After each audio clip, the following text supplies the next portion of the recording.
Hello साथियों, नमस्कार। स्वागत है आप सभी का हमारे इस यूट्यूब चैनल में। आज से हम लोग जो यूथ कंपटीशन का 31,000 वाला बुक है ना, आज से हम लोग इसको शुरू करेंगे। आज का जो हमारा टॉपिक है वो होगा मुगल साम्राज्य का पतन पतन एवं यूरोपीय कंपनियों का आगमन। मॉडर्न हिस्ट्री हम लोग स्टार्ट किए हैं। मॉडर्न हिस्ट्री क्योंकि हम लोग जो थ्योरी वाला पार्ट देख रहे हैं उसमें भी मॉडर्न हिस्ट्री और भारतीय राज्य व्यवस्था को देख रहे हैं, भारतीय संविधान को देख रहे हैं। जिससे क्या है ना, मेरा जो हम लोग पढ़ रहे हैं उसमें थ्योरी बेस में, और वही फिर एमसीक्यू कर लेंगे तो बहुत अच्छे से समझ में आ जाएगा। तो आज से हम लोग स्टार्ट कर रहे हैं मुगल साम्राज्य का पतन और यूरोपीय कंपनियों का आगमन। ये जो जितने भी एमसीक्यू है इस किताब में, ये वाली किताब अगर आप लोग लेना चाहते हैं तो ले सकते हैं। 650 700 का रुपए का आएगा, तो ले सकते हैं इसको। बहुत अच्छी किताब है। यहाँ से आप लोग का पूरा प्रीवियस ईयर क्वेश्चन जितने भी हैं, प्रीवियस ईयर क्वेश्चन पूरे लोक सेवा आयोग के उसमें इसमें दिए गए हैं। आज से हम लोग स्टार्ट कर रहे हैं, तो चलिए हम लोग स्टार्ट करते हैं अपना मुगल साम्राज्य का पतन। इसमें जो पहला क्वेश्चन दिया है, क्या दिया है? पहला क्वेश्चन दिया है कि फ्रांसीसी ईस्ट इंडिया के संदर्भ में निम्नलिखित में से कौन सा कथन सही है? फ्रांसीसी ईस्ट इंडिया कंपनी के संबंध में निम्नलिखित में से कौन सा ऑप्शन सही है? ऑप्शन ए है इसमें ईस्ट इंडिया कंपनी, फ्रांसीसी ईस्ट इंडिया कंपनी की स्थापना जो है 1664 में हुई थी। क्या पहला ऑप्शन है फ्रांसीसी ईस्ट इंडिया कंपनी की स्थापना 1664 में हुई थी? दूसरा जो ऑप्शन है, भारत में प्रथम फ्रांसीसी जो फैक्ट्री है वो पांडिचेरी में स्थापित की गई थी। नीचे दिए गए कोड का चुनकर सही उत्तर को चयन कीजिए। ऑप्शन ए है इसमें एक, ऑप्शन बी है दोनों यानी कि एक और दो, ऑप्शन सी है, ऑप्शन बी है केवल दो, ऑप्शन डी है न तो एक न तो दो। इसमें कौन सा आंसर हो जाएगा? तो अगर हम बात करें फ्रांसीसी ईस्ट इंडिया कंपनी की, तो इसका जो पहला इसका कंपनी था वो कहां पे स्थापित किया गया था? फ्रांसीसी ईस्ट इंडिया कंपनी का तो वो स्थापित किया गया था सूरत में। फ्रांसीसी ईस्ट इंडिया कंपनी की जो फैक्ट्री थी पहला, वो कहां पे स्थापित किया गया था? तो सूरत में स्थापित किया गया था। कहां पे? सूरत में। तो इसलिए जो ऑप्शन हमारा दो वाला है ये कट जाएगा, ऑप्शन एक बचेगा। इसलिए हमारा जो आंसर हो जाएगा वो ऑप्शन एक हो जाएगा। ऑप्शन एक हो जाएगा यानी कि केवल एक, इसमें से केवल एक सही है। अगर हम आगे बढ़े तो इसका जो एक्सप्लेनेशन है उसको देखें तो देखिए, लुई 14वें के वित्त मंत्री जो थे, कॉलबर्ट ने 1664 ईस्वी में फ्रांसीसी ईस्ट इंडिया कंपनी की स्थापना की थी, जिसे कंपनी जिसे कंपनी देश इंडेस ओरिएंटलेस कहा जाता था। क्या? कंपनी देश इंडेस ओरिएंटलेस कहा गया। प्रथम फ्रांसीसी जो फैक्ट्री थी 1668 में सूरत में खोली गई थी। कहां पे खोली गई थी? सूरत में खोली गई थी। और यहां पे जो ऑप्शन दिया था वो क्या दिया गया था? वो दिया गया था पौंडीचेरी में। पौंडीचेरी दिया गया था, इसलिए ऑप्शन गलत हो गया। और सही क्या हो जाएगा? सिर्फ केवल एक इसका सही हो गया, केवल एक इसका सही हो गया। अब बढ़ते हैं हम लोग दूसरे क्वेश्चन की तरफ। तो महारानी एलिजाबेथ ने ईस्ट इंडिया कंपनी को पूर्व में व्यापार करने के हेतु राजकीय अध्यादेश कब जारी किया था? क्या? राजकीय अध्यादेश कब जारी किया गया था महारानी एलिजाबेथ के द्वारा ईस्ट इंडिया कंपनी में पूर्व में व्यापार करने के लिए? तो अगर हम बात करें इसका, तो ये 31 दिसंबर 1606। देखिए यहाँ पे पूरा का पूरा 31 दिसंबर, ये क्या 31 दिसंबर 1600, सॉरी 31 दिसंबर 1600 इसका आंसर हो जाएगा। इस दिन महारानी एलिजाबेथ ने ईस्ट इंडिया कंपनी को पूर्व में व्यापार करने हेतु राजकीय अध्यादेश जो है ना वो जारी किया था। कब? 31 दिसंबर 1600 में। 31 दिसंबर 1600 में।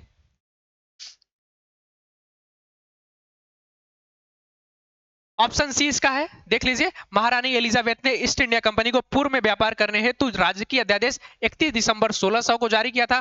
कंपनी ने सबसे पहले व्यापार की शुरुआत मसाले वाले द्वीपों से की। 1608 में उसका पहला व्यापारिक पोत जो है सूरत पहुंचा था। पहला व्यापारिक पोत जो है वो सूरत पहुंचा था। कब? 1608 में। तीसरे क्वेश्चन की तरफ बढ़े तो तीसरा क्वेश्चन हमारा क्या कहता है कि 1765 में ईस्ट इंडिया कंपनी को दीवानी अधिकार प्रदान किया गया। किसके द्वारा इनको दीवानी अधिकार प्रदान किया गया था? दीवानी अधिकार प्रदान किया गया था। ये बात की जा रही है 1765 की। 1765 की अगर बात करें, जो दीवानी अधिकार प्रदान किया गया था मुगल बादशाह शाह आलम द्वितीय के द्वारा प्राप्त किया गया था। आपको पता होगा 1764 में जो होता है ना वो बक्सर का युद्ध होता है। कहां का? बक्सर का युद्ध होता है, बक्सर का युद्ध होता है। और इसकी बात करें तो जो बक्सर का युद्ध किनके किनके बीच होता है, तीन संयुक्त सेना थी, तीन संयुक्त सेना थी। वो तीन सेना कौन कौन सी, तो एक था आपका मुगल बादशाह, कौन, मुगल बादशाह, और दूसरा कौन था आपका, बंगाल का नवाब, बंगाल का नवाब, और तीसरा कौन था आपका अवध का नवाब, अवध का नवाब। अगर हम बात करें इसकी तो मुगल बादशाह कौन था उस समय, तो शाह आलम द्वितीय, शाह आलम द्वितीय, ये मुगल बादशाह था उस समय। और जो बंगाल का नवाब था वो कौन था, बंगाल का नवाब कौन था, तो मीर कासिम था। कौन था, मीर कासिम, मीर कासिम में बंगाल का नवाब था। और तीसरा ये सुजाउद्दौला, सुजाउद्दौला, सुजाउद्दौला जो था ये अवध का नवाब था। और इससे किसके साथ ये हुआ था, तो ईस्ट इंडिया कंपनी के साथ। ईस्ट इंडिया कंपनी इस युद्ध को जीत जाती है।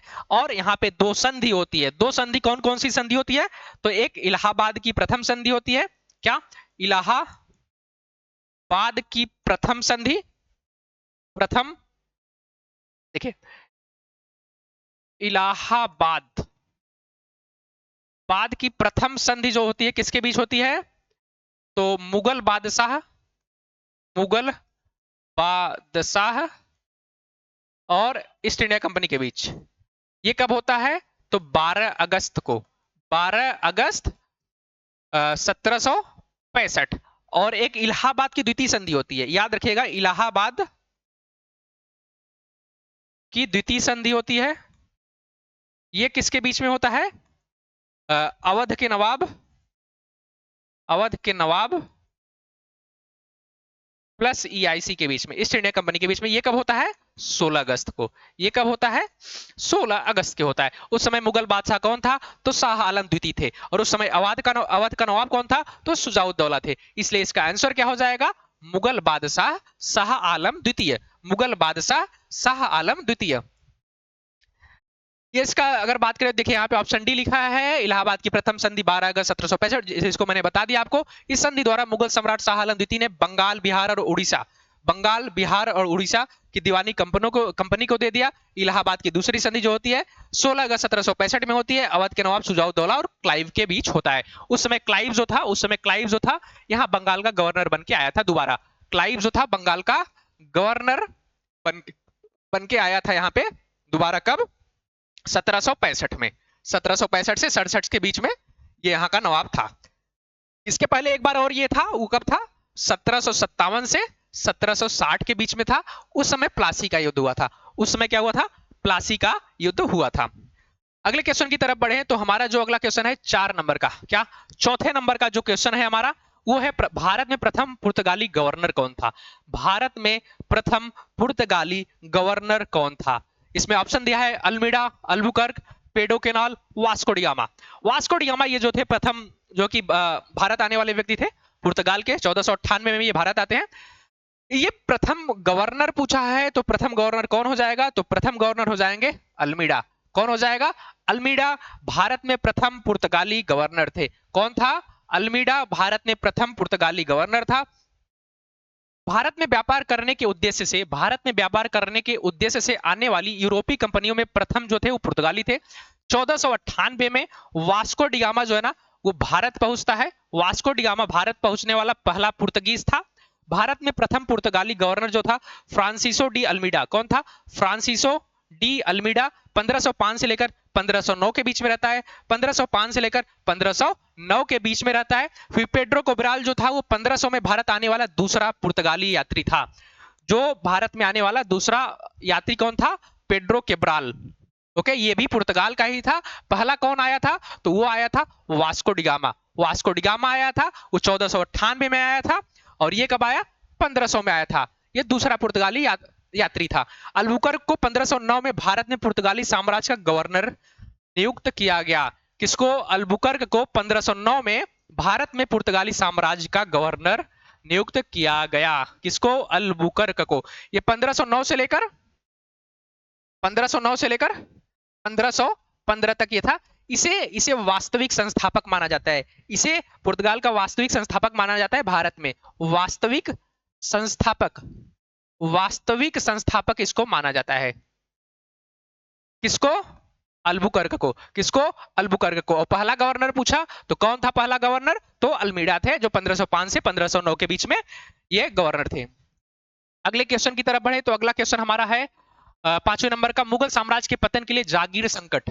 जागीर संकट के सिद्धांत को प्रतिपादित करने वाला प्रथम इतिहास कौन था? जागीर संकट को प्रतिपादित करने वाला प्रथम इतिहासकार कौन था?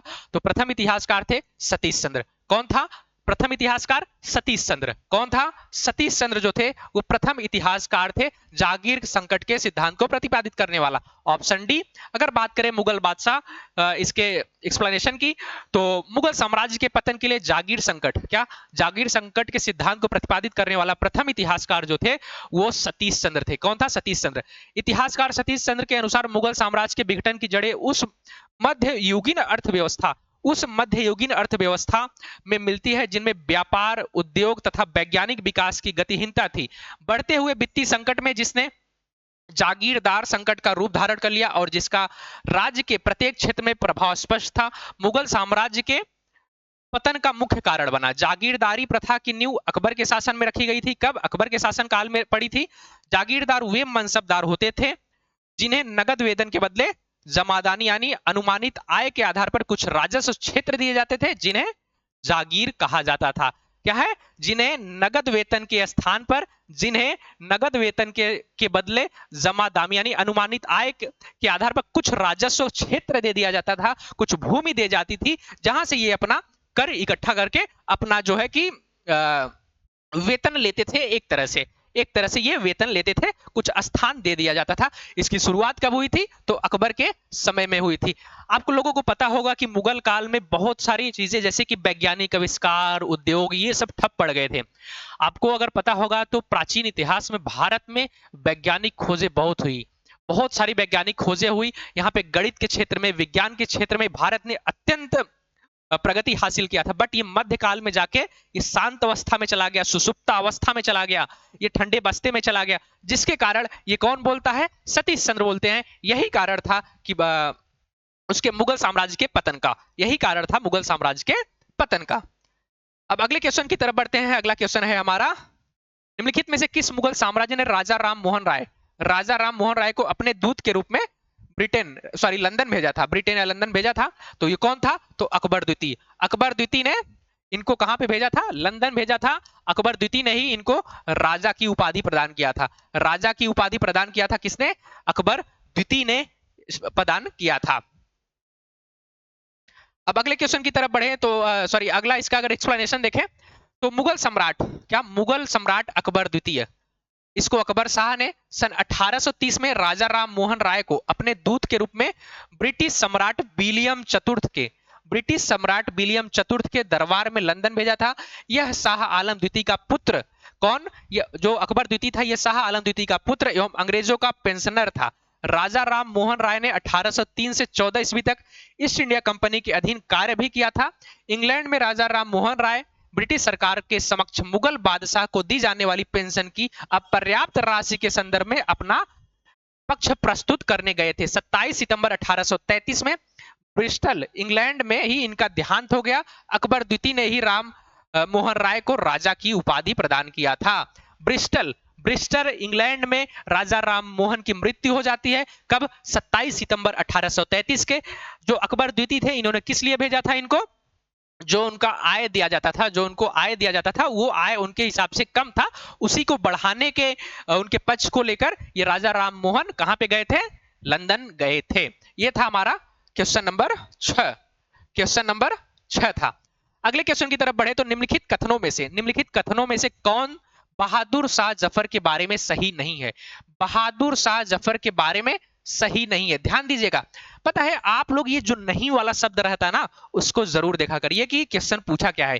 एग्जाम में आपके बहुत सारे क्वेश्चन होते हैं जो नहीं के चक्कर में गलत हो जाते हैं। जब आप रूम पे आते हैं या घर पे आते हैं तो देखते हैं कि अरे यार ये तो वहां पे नहीं पूछा था और हमने हाँ पढ़ लिया था, जिसके कारण हमारा क्वेश्चन गलत हो गया, जिसके कारण हमारा क्वेश्चन जो है वो गलत हो जाता है।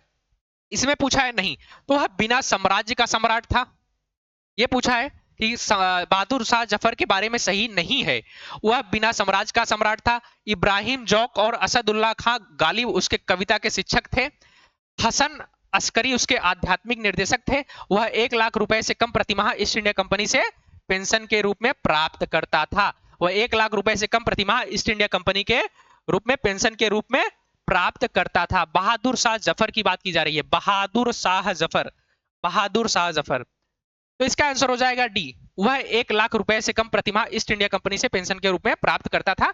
ये ऑप्शन जो है ये गलत है। ये ऑप्शन जो है गलत है। विकल्प डी जो है ये गलत है, क्योंकि बहादुर शाह जफर जो थे को 1 लाख रुपए पेंशन और 1200 रुपए प्रतिमाह पारिवारिक व्यय के अतिरिक्त संपत्तियों के किराए के रूप में 15 लाख रुपए प्रतिमाह कंपनी से प्राप्त होता था। सिर्फ क्या नाम है कि सिर्फ 1 लाख रुपए कंपनी से नहीं प्राप्त होता था, जबकि उनको क्या है कि पारिवारिक आय के रूप में 1200 रुपए प्रतिमाह और 1 लाख रुपए पेंशन और 15 लाख रुपए प्रतिमाह कंपनी से प्राप्त होता था। प्रतिमाह कंपनी से प्राप्त होता था। बहादुर शाह जफर के बारे में ये बात थी। अगले क्वेश्चन की तरफ बढ़े तो वो है 8वें नंबर का क्वेश्चन। निम्नलिखित में से किस मुगल बादशाह ने आलमगीर द्वितीय की उपाधि धारण की? किस मुगल बादशाह ने आलमगीर द्वितीय की उपाधि धारण की? बताइएगा। ऑप्शन दिया है इसमें अजीजुद्दीन, शाह आलम, रफीउद्दौला, रोशन अख्तर। अजीजुद्दीन, शाह आलम, रफीउद्दौला, रोशन अख्तर। तो अगर हम इसकी बात करें तो अजीजुद्दीन जो था ये मुगल बादशाह आलमगीर द्वितीय के रूप में उपाधि धारण करते ये मुगल बादशाह बना। मुगल बादशाह की गद्दी पर बैठा। कौन? अजीजुद्दीन ने। अजीजुद्दीन। इसका आंसर ए हो जाएगा। जहांदार शाह के द्वितीय पुत्र, जहांदार शाह के द्वितीय पुत्र अजीजुद्दीन ने बादशाह बनने पर आलमगीर द्वितीय की उपाधि धारण की। इसे वजीर इमाद उल मुल्क ने अहमद शाह के स्थान पर बादशाह की गद्दी पर बैठाया। उसका शासनकाल 1754 ईस्वी से 1759 तक था। 1754 से लेकर 1759 के बीच में था। उसका सारा जीवन जेल में बीता, अतः उसे न तो युद्ध का अनुभव था और न व्यवस्था की। वह इतिहास की पुस्तकें पढ़ने का शौकीन था। अपने 5 वर्ष के अल्प शासन काल में वह वजीर इमादुल मुल्क के हाथ का खिलौना बना रहा। वजीर इमादुल मुल्क के हाथ का खिलौना बना रहा। ये 5 साल जो इसका शासन था ये जेल में भी था और ये इतिहास का पुस्तक पढ़ने का शौकीन था। अजीजुद्दीन जो था वो जहांदार शाह द्वितीय का पुत्र था। कहा? जहांदार शाह के द्वितीय पुत्र था। कौन? अजीजुद्दीन, जो आलमगीर द्वितीय के नाम से बादशाह बना। अगले क्वेश्चन की तरफ बढ़े तो जहांदार शाह राज सिंहासन पर बैठा मरणोपरांत, जहांदार शाह जो है ना वो राज सिंहासन पर बैठा किसके मरणोपरांत पूछा है? तो ऑप्शन है आजम शाह, बहादुर शाह प्रथम, आजम शाह, बहादुर शाह प्रथम, आजम शाह, बहादुर शाह प्रथम, फर्रुख सिंह, औरंगजेब। अगर हम बात करें तो जब 1707 में औरंगजेब की मृत्यु हो जाती है तो इसके सबसे जो क्या नाम है कि बड़ा बेटा था, जो सबसे बड़ा बेटा था वो कौन था? बहादुर शाह प्रथम। कौन था? बहादुर शाह प्रथम। तो बहादुर शाह प्रथम की मृत्यु के बाद, जो कि 1707 में ये गद्दी पर बैठा और 1707 से 1712 तक था, और उसके बाद 1712 से लेकर 1713 में कौन गद्दी पर बैठा? जहांदार शाह। किसके मरणोपरांत बैठा था? तो बहादुर शाह प्रथम के मरणोपरांत कौन बैठा था? जहांदार शाह गद्दी पर बैठा था। अगले क्वेश्चन की तरफ बढ़े तो 10वें नंबर का क्वेश्चन, सॉरी पहले इसके एक्सप्लेनेशन को देख लेते हैं। तो इसका आंसर बी हो जाएगा। बहादुर शाह प्रथम जो था शाह आलम, बहादुर शाह प्रथम ही शाह आलम था। शाह आलम प्रथम था। शाह आलम द्वितीय जो है वो क्या नाम है कि अभी हमने आपको बताया जो बक्सर का द्वितीय युद्ध हुआ था उसमें था वो। की मृत्यु के बाद 1712 उसके 4 पुत्र मुइजुद्दीन जहांदार शाह, अजीज उस शान, रफी उस शान तथा जहान शाह के बीच उत्तराधिकार के हेतु युद्ध हुआ। किंतु जुल्फिकार खां की सहायता से जहांदार शाह जो है वो विजयी हुआ और सिंहासन पर बैठा। राज्यारोहण के समय उसकी अवस्था 51 वर्ष थी। सम्राट बनने के बाद उसने जुल्फिकार खां को अपना प्रधानमंत्री नियुक्त किया। कौन? जहांदार शाह। अगले क्वेश्चन की तरफ बढ़े तो हमारा अगला क्वेश्चन जो है, निम्नलिखित में से किस औरंगजेब के उत्तराधिकारी का शासन सबसे कम था? औरंगजेब के उत्तराधिकारी का शासन सबसे कम किसका था? तो वो जहादार शाह का ही था। किसका था? जहादार शाह का। कब था? मैंने आपको बताया। कितना था इसका? कितना था? 1712 से 13 तक। एक वर्ष का इसका कार्यकाल था। एक वर्ष का इसका कार्यकाल था। व्याख्या, औरंगजेब की मृत्यु के उपरांत जो है बहादुर शाह जो है ना वह शासन करता है, मतलब गद्दी पर बैठता है। ये 7 से 12 तक शासन करता है, मुगल साम्राज्य का बादशाह बना। तत्पश्चात जहांदार शाह यहाँ पे 12 से 13 रहता है, मोहम्मद शाह 19 से 48, अहमद शाह 48 से 54 तक शासन रहे। जहांदार शाह को अजीम उस शान के पुत्र जहांदार शाह को अजीम उस शान के पुत्र फर्रुख सियर ने सैयद बंतुओं की सहायता से 11 फरवरी 1713 को पराजित कर मार डाला। और उसके बाद यहाँ पे कौन शासन करता है, मतलब कौन गद्दी पर बैठता है? तो फर्रुख सियर गद्दी पर बैठता है। उसके बाद फर्रुख सियर गद्दी पर बैठता है जहांदार शाह के बाद। और इसमें पूछा है कि सबसे कम समय तक, तो वो था जहांदार शाह। जहांदार शाह 12 से 13। अगले क्वेश्चन की तरफ बढ़े तो हमारा जो अगला क्वेश्चन है, निम्नलिखित में से किस शासक ने उर्दू को राजकीय संरक्षण प्रदान किया? उर्दू को राजकीय संरक्षण प्रदान किया, वो कौन सा शासक था? तो वो शासक था आपका मोहम्मद शाह। कौन था? मोहम्मद शाह ने उर्दू को राजकीय संरक्षण प्रदान किया था। कौन था? मोहम्मद शाह। मोहम्मद शाह ने उर्दू को राजकीय संरक्षण प्रदान किया था। उर्दू साहित्य का विकास मुगल काल में हुआ। उत्तरवर्ती मुगल बादशाह मोहम्मद शाह 1719 से 48 ने उर्दू को राजकीय संरक्षण प्रदान किया। उर्दू को राजकीय संरक्षण प्रदान किया। उन्होंने शमसुद्दीन अली को अपने दरबार में बुलाकर उर्दू के विकास के लिए प्रोत्साहन दिया। उर्दू के विकास के लिए प्रोत्साहन दिया। किसने? मोहम्मद शाह ने। मोहम्मद शाह ने। तो इस तरीके से हमारा जो था मुगलों का पतन वो कंप्लीट हुआ। इतना क्वेश्चन इसमें दिया था, वो सारे क्वेश्चन हमने यहाँ पे कंप्लीट कर लिए हैं। उम्मीद करते हैं कि आपको बहुत अच्छे से समझ में ही आया होगा। और उसके बाद हम लोग यूरोपीय कंपनियों के आगमन को कल देखेंगे। ये 12 से लेकर 39 यानी कि लगभग लगभग इसमें 27-28 क्वेश्चन है। 27-28 क्वेश्चन को हम लोग कल देखेंगे। और अगर आपको ये वीडियो अच्छा लगता है तो आप लोग इसको शेयर करिएगा, लाइक करिएगा, सब्सक्राइब करिएगा। जो भी लोग नए चैनल पे आए हैं, हमारे चैनल पे नए हैं, उनसे मैं बता दूं तो हमारा 2 क्लासेस चल रही है थ्योरी का, एक में पॉलिटी, एक में हिस्ट्री हम लोग पढ़ रहे हैं। अभी तक हमने गवर्नर जनरल को कंप्लीट कर लिया है, उसका आज एमसीक्यू भी कंप्लीट हो गया। और साथ में जो हमारा पॉलिटी है उसमें ऐतिहासिक पृष्ठभूमि जो था उसको हमने कंप्लीट कर दिया है। ऐतिहासिक पृष्ठभूमि कंप्लीट कर दिया है। कल उसका हम लोग एमसीक्यू देख के वो भी चैप्टर समाप्त कर देंगे। और जो हमारा नेक्स्ट चैप्टर होगा, इतिहास की बात करें तो कांग्रेस के अधिवेशन को हम लोग देखेंगे। और जो हमारा क्या नाम है कि आपका पॉलिटी की बात है तो उसमें हम लोग संविधान सभा को देखेंगे। किसको? संविधान सभा को देखेंगे। और ये हमारा जो यूथ वाला चल रहा है, जिन लोगों ने अभी लेट में क्लास में ज्वाइन किया तो मैं बता दूं, ये वाला जो किताब है इसको आप लोग देख लीजिएगा।